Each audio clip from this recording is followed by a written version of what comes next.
হ্যাঁ বলো অয়ন বলো। স্যার আমার একটা আর্জি ছিল। হ্যাঁ রে বাবা বলো না, কি ব্যাপার? স্যার আমার মাইনেটা একটু বাড়িয়ে দিন, এই মাইনেতে আমি কাজ করতে পারবো না। তোমাকে আমি কতবার বলেছি সস্তার নেশা করবে না, একটু দামি ব্র্যান্ড খেতে পারো না।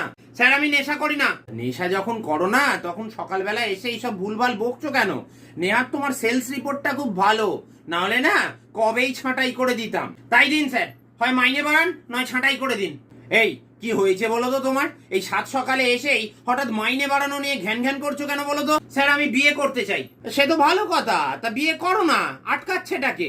মাইনে স্যার মানেটা হলো এই যে আপনি আমাকে মাত্র 30,000 টাকা মাইনে দেন, কিন্তু ওই টাকায় মেয়ের বাড়ি রাজি হচ্ছে না।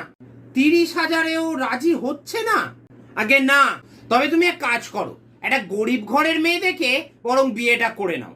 সব দেখেছি স্যার, এখন আর কেউ গরিব নেই একমাত্র আমি ছাড়া। সব মেয়েরা না রিলস বানিয়ে এখন মাস গেলে 50-60 হাজার টাকা রোজগার করে, সেই জায়গায় আমার মাইনে মাত্র 30,000। তারা রাজি হবে কেন বিয়েতে?